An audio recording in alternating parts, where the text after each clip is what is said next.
Hello and welcome to the channel. I'm Annie, this is Stanley, and we're here to talk about books. And this is going to be my take on the very popular BookTube format of the Unhaul project. And basically I have created a subset of my physical and ebook TBR of 25 books, which I think I'm probably never going to pick up if I have other options, but I still want to give them a try and see whether I like them. So I've created a spinner wheel of all of these less appealing titles from my TBR, and I'm going to select a book, give it 50 pages, and then decide whether to read it or yeet it. And that's how it's going to work. So welcome to Read It or Yeet It.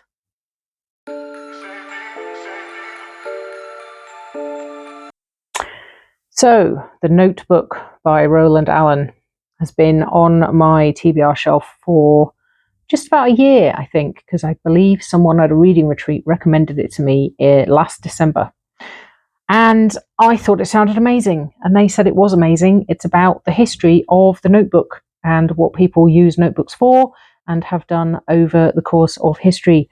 So I bought it immediately, and it's been languishing on the shelf ever since, because when I picked it up to read it and flicked through, this has got very small text and lots of diagrams, and it looks very academic, and it really put me off. But people have said that it's really amazing, and I do like notebooks, so it stayed on the shelf, and now Read It or Yeet It has picked it for me to give it a try. It's also going to be helpful in my non-fiction square for Herkyard, the hardest reading challenge you'll ever do, which is good because it's one of the few non-fictions I have, so I think it will be a good one to try. And you never know, it might be as amazing as the person who recommended it to me said it was.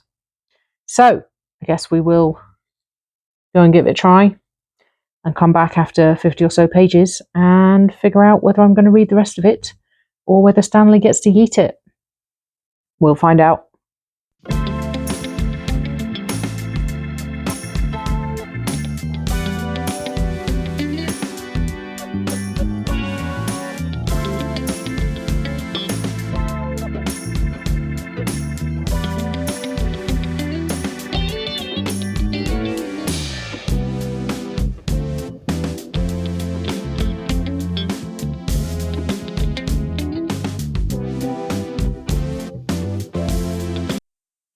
So I have bad news on the notebook front. It's well written, it's incredibly well researched. Parts of it are interesting, but it's just, I don't think I'm in the right frame of mind for a fairly dense historical non-fiction book at the moment. So I think it's me rather than the book. I'm sure this is a very good book. It's just not doing it for me. I liked the introduction, but once it got into the ins and outs of economics and trade and shipping in the BC era, it lost me, unfortunately. So I'm not going to carry on with this one. I feel bad about you yeeting this one, Stanley, because it's a lovely book, and I'm sure it's a very good book. It's just not for me, not at the moment.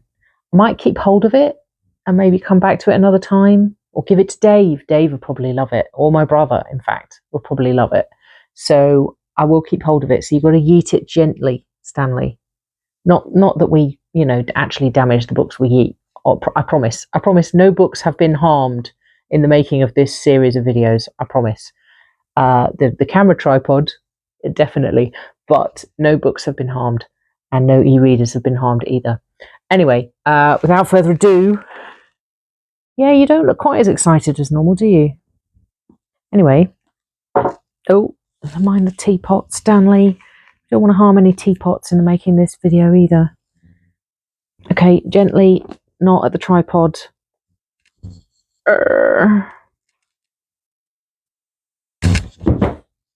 Okay, there we go. It's gone, but not forever, because I might read it another time, but I might not. I don't know. Anyway, so that's one book yeeted. Let's move on to the next. And here we are again. What's it gonna be?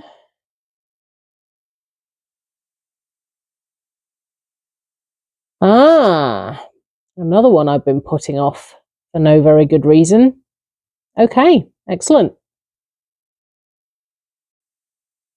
Trio by William Boyd. Another one that's been on the TBR shelf for a very long time. I've had mixed success with William Boyd, so I do tend to pick them up when I see them in charity shops or on the Free Station Book Exchange.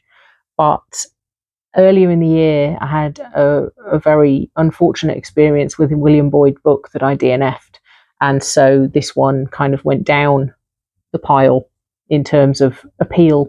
It did get on the TBR over the summer, and then I didn't actually read it. So I thought, stick it on the read it or yeet it wheel, and then when it comes up, I will be forced to give it a try. It does sound really interesting. Summer 1968, on a film set in sunny Brighton, 3 characters are leading secret lives. I mean, it does sound like my kind of thing, and I have really enjoyed some of his books in the past. So fingers crossed that this will be one of those. It's also going to be helping me out in Herkyard because it was published in 2020 and I haven't fulfilled the published in 2020 square yet. So I'm kind of hoping that I don't have to find another book that fulfills that. But we'll give it a try. I do want to like it. I am going in hoping that it'll be a good one. And yeah, find out in 50 pages or so what I think and whether I'm going to carry on reading it or whether Stanley gets to yeet it.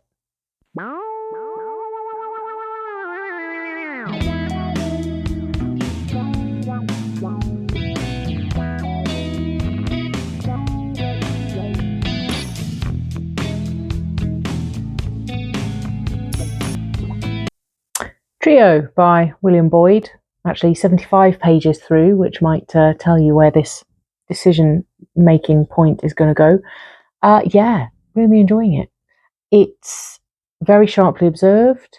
I don't know that I like any of the protagonists or any of the other characters, but all 3 of the viewpoint characters are distinct and interesting and layered and have mysterious stuff going on. Elfrida appeals to me most because whilst being an alcoholic, which I do not relate to, she's also a writer, which I do, and a lot of the stuff to do with her and her attitude to writing resonates quite strongly with me, especially since she is suffering from writer's block at the start of the book. And I haven't written anything for about 6 months at this point, but I don't have a block. I just lost my motivation on the writing front. I've got plenty of ideas. I could pick it up anytime I want, which is encouraging to me. It's not that I can't, it's that I'm having a break. Anyway, but I do definitely relate to her. I also relate to her because on the first page she realizes she's alone in the house, so she farts noisily on the stairs, which I definitely relate to. Yeah, so enjoying it. I don't know where it's going, but I am looking forward to finding out.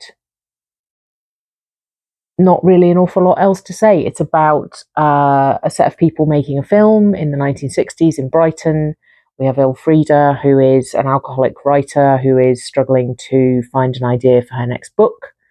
And we have Talbot, who is the film's producer, who is gay. It's in 1968, so the 1967 Act made homosexuality legal in the UK, but he is struggling with the idea of being more open about his lifestyle. And there's something about photography and a gallery in his house, which he's also hiding. And we have Annie, not spelt like mine, it's Anny, who is the star of the film and has a violent ex-husband who has just escaped from prison and is being hunted by the FBI. So there's quite a lot going on.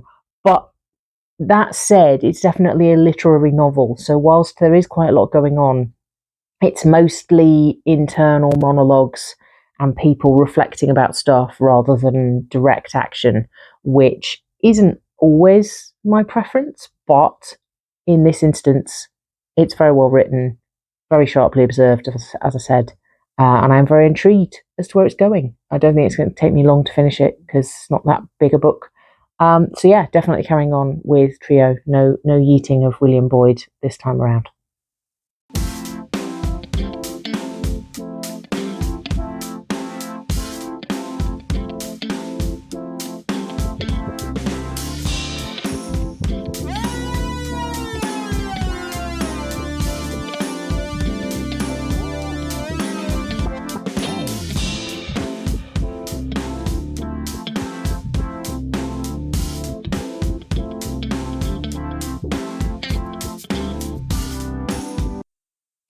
So I'm back, having finished Trio by William Boyd, and I am very happy to say this was an absolute winner.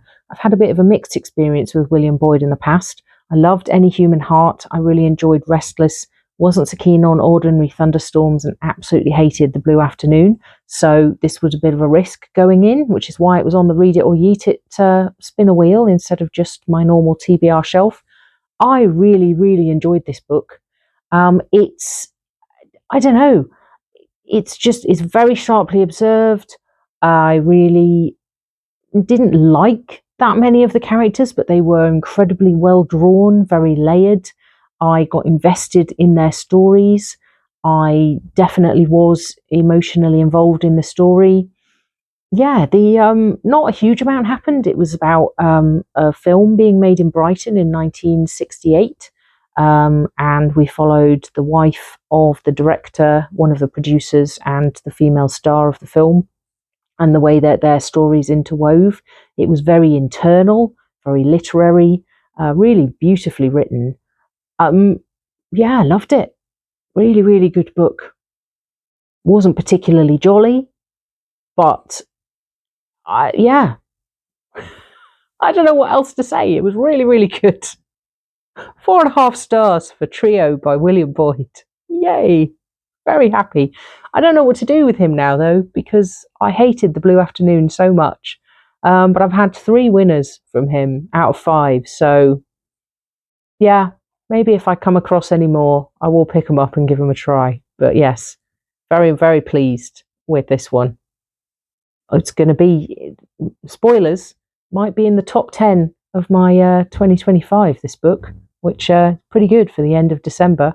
Finding another almost 5-star read at the end of the year. Love it. There we go. We're keeping this one, Stanley. We're not even giving it away. Definitely not eating it. It's going to go on the shelf. Keeping it. So we've got the whole gang watching today. See what the spinner has in store.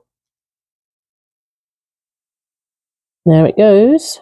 Where's it going to land? Oh, okay. Been putting that one off for a very long time. But that's what this challenge is for. So, Everything Is Tuberculosis by John Green. I do not want to read this book. I just don't. I'm not really interested in tuberculosis, I'm afraid. I have enjoyed some of John Green's writing over the years. I haven't read his other non-fiction book, The Anthropocene Reviewed. Dave, my husband, says that both of them are amazing, but I just, no interest. But it came up in Herkyard because one of the squares is you have to read books that were recommended in videos by the creator, Stephanie. And this is one of her recommendations. And it will also fulfill part of the non-fiction square. I didn't have that much non-fiction on my to be read shelf, so I thought I would stick this on because it fulfills 2 prompts, which are otherwise going to be quite difficult to fulfill. It's only short. I mean, I can get through it, can't I, Stanley? Just to finish it off and tick off the books, tick off the squares.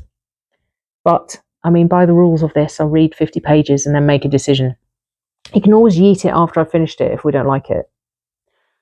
So yeah, it might be amazing. Other people have said that it's really good. Just doesn't really interest me, unfortunately. But give it a try. Going to go in with goodwill and hoping that I enjoy it, because I always want to enjoy books. Never want to DNF a book.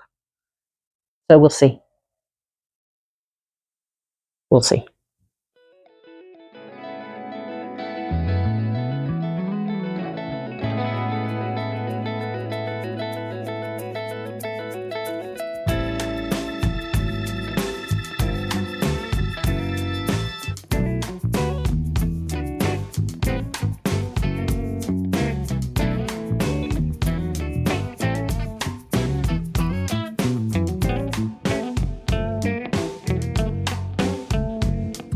Everything Is Tuberculosis by John Green. I have reached the 50-page mark, and yeah, it's depressing, it's very sad, it's enraging, as I was kind of expecting it to be. The main quote so far is, "The cure is where the disease is not, the disease is where the cure is not," which is basically the entire premise of the book, about how tuberculosis is curable now, but it's still killing many people in different parts of the world, where the diagnosis tools and treatment tools are not advanced enough to get it properly under control. There is a through line of a 17-year-old boy called Henry, who John Green met when he was in Sierra Leone a few years ago. So we're getting alternate chapters of history and science of the disease, with Henry's story and the story of his family, which is absolutely heartbreaking. It's a very human book with that through line. It's very well written. It's very readable for being quite depressing. It's not too overly dense. I'm not, I can't say I'm necessarily enjoying it so much, but it is very good. So I am going to carry on reading it, not least because it's very short, and it's also going to tick off some helpful prompts for HurtKid. I feel a little bit disingenuous to say that that's the main reason why I'm going to carry on reading it, but it's getting me to read the book, and I think it's an important book for people to read. So I think it's fine. And that's what HurtKid's for, to prompt people to read books that they wouldn't read otherwise and broaden their reading. So whilst I did reject The Notebook for being a bit too dense and a bit too non-fiction-y, I am going to carry on reading this one. It is less dense. It is more readable, I would say. And yeah, it's also shorter. So I am going to finish this one, and then I will let you know what I think when I'm done.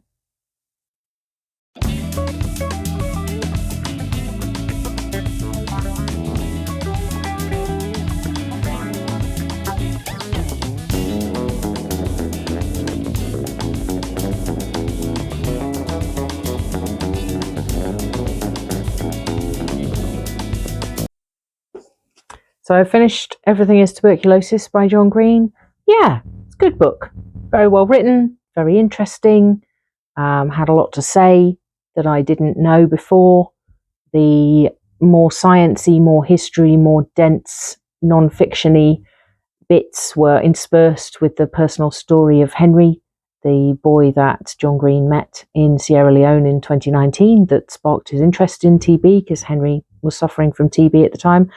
And that was a little bit, I don't know, it felt a bit manipulative in the way that Henry's story was told, but I guess it's entirely fair, because he wants to draw you in and make you care the way that he cares about this issue. So I suppose that's fair enough, but it did feel a little bit much every now and then, where I could feel him twisting the knife and presenting things in a way that was possibly very slightly disingenuous. But yeah, very interesting. Lots of things I didn't know.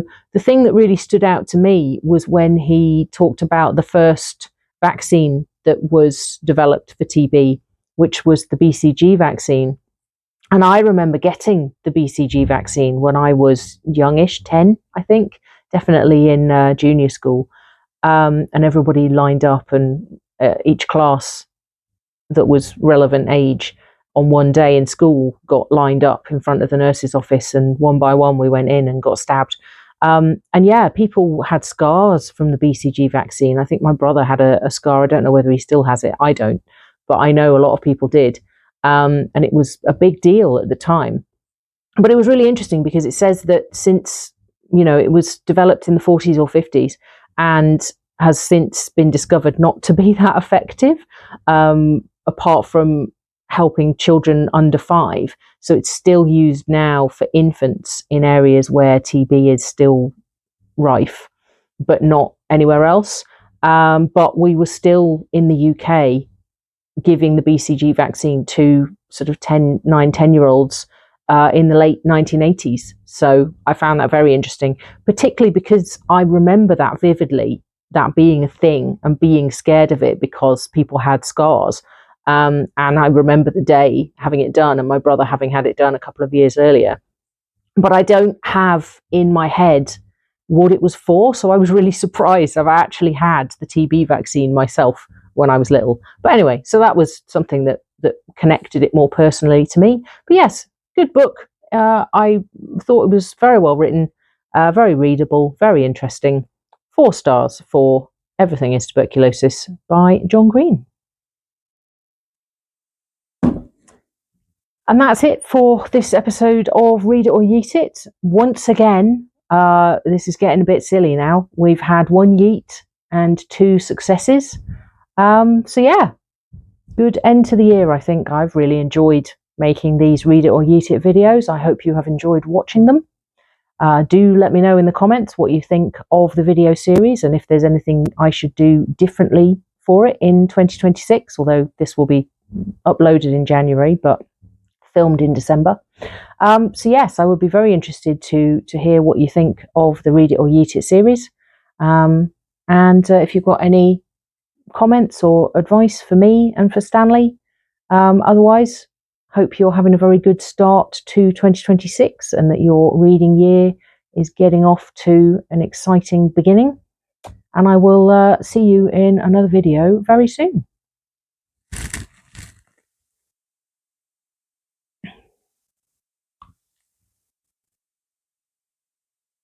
Oh, what are you doing, Stanley? You're upset you haven't had to yeet any more books.